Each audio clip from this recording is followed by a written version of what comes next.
when my father died, I feel like it was the day I was reborn into someone else. And I would probably have to backtrack and tell you the context of why I feel that way.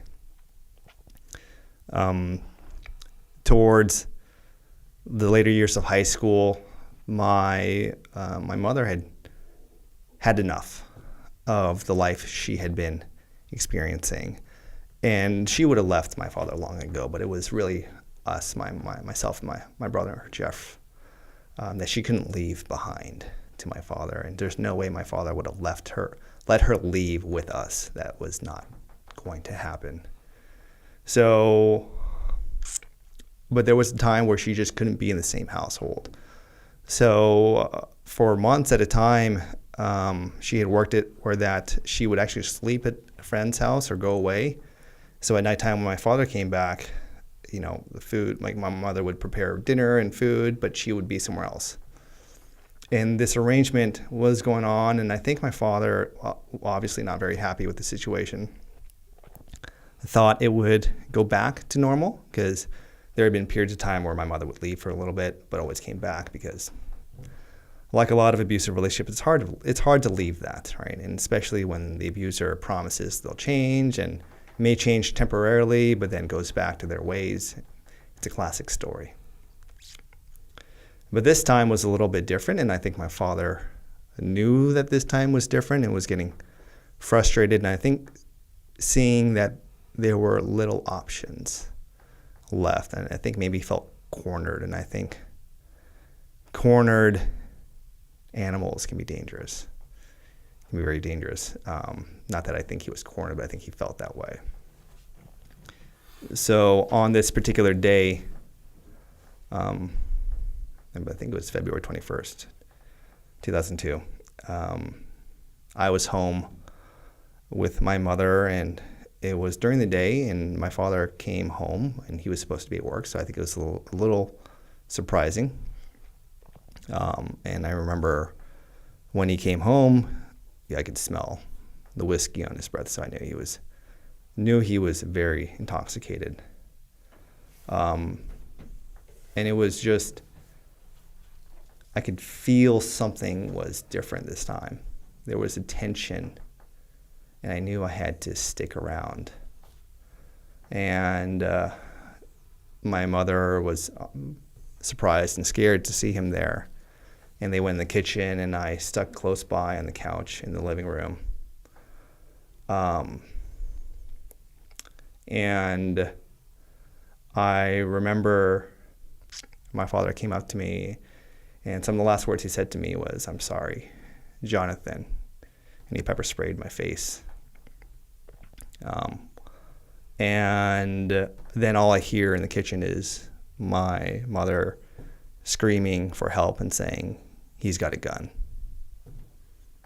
So I then, fight or flight, you do what you need to do to protect the people you love.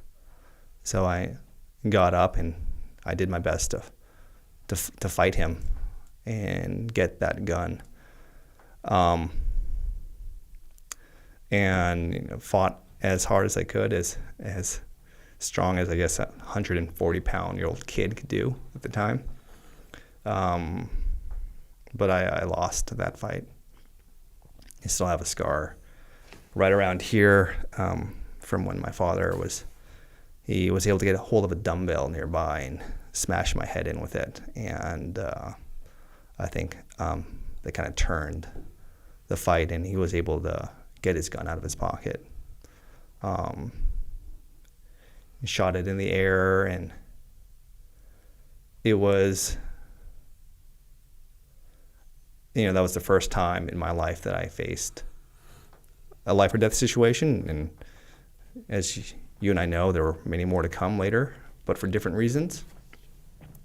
But this was my first taste of it.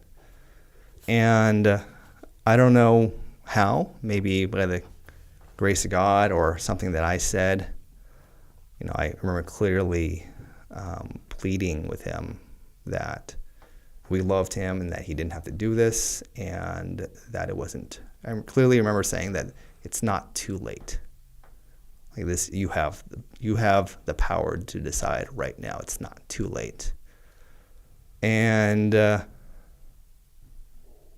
think maybe clarity or grace, in a moment of clarity that my father found, he decided not to shoot us, not to kill us. And I told him to go run, just run. And he did. He left the back door, and that was the last time I saw my father.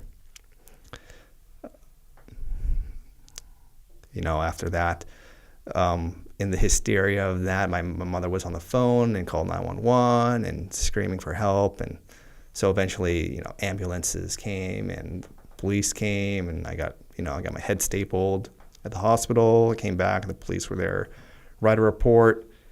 And I came back into my room, and I noticed that things had shifted. I have a closet that has access to the attic, and I noticed that furniture was moved in such a way to gain access to the attic. And I told police that I think my father's still in the house and he's in the attic. So they did what they're trained to do. They sectioned off the area and confronted my father, and one thing led to another. I wasn't there, but shots were fired, and my father was killed. And I remember that day so vividly.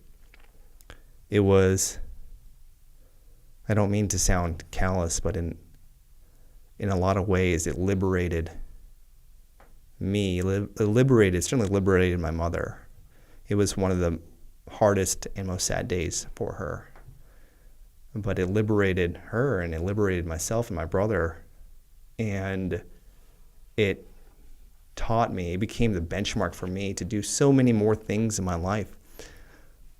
Because I don't think I was meant to be a SEAL. I don't think I was born to do any of the things that I've had the opportunity to do, but it's because of those experiences. Being able to stand up to a person, to a figure who I feared more than anyone, and to be able to do something that I never thought I could be possible doing, standing up to someone, especially someone who was threatening to kill you and the person you loved most. It was empowering. It liberated me. It taught me I'm not the scared little boy I thought I was. I can do these things, that I can be a part of something bigger than myself. And, I remember having so much foolish, naive pride at the time. I was naturally being 18 and just so angry with the world, just having so much hate in my heart. I think I had a lot of hate in my heart as a kid. When I see my child, Christian, who is full of happiness and carefree and is like me in so many ways, I see him and I realize that is the person I would have become, and I want to protect that. But with the life, the cards I'd been given, I just had a lot of hate in my heart, and I refused to cry because I thought that was a form of weakness, to cry for my father who had passed. And I never, didn't cry at his funeral or anything. And I remember that day, on that day when my father died, we went to the police department. And I'd already known what had happened. And I remember going in, and there were 3 cops to the side, and I knew then, and I also know just now of how warriors talk. And the guy talking was motioning with his hands, and he was recounting the story that led to my father's death. And, using his motions of how he entered, and he saw us come in, and my brother was weeping and very naturally inconsolable, and I was there, and I think we made brief eye contact, and I thank him for that, because I think he had the clarity and the respect to kind of stop what he was doing and realize that he was probably recounting a war story of someone he had killed, and this family was just walking through.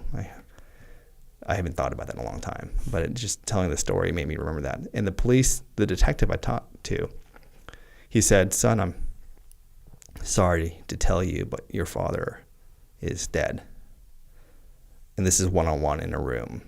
And I was just emotionless, just stone-faced. And he said,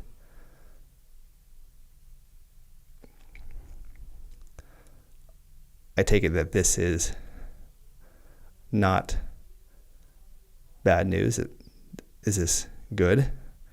And I said, "I'm just relieved, sir." And he said, "I understand, son." And it's just a day for so many reasons that helped me be reborn into the person I wanted to become, that I've always wanted to become my entire life. And I knew from there that maybe, just maybe, I had what it took to be a SEAL.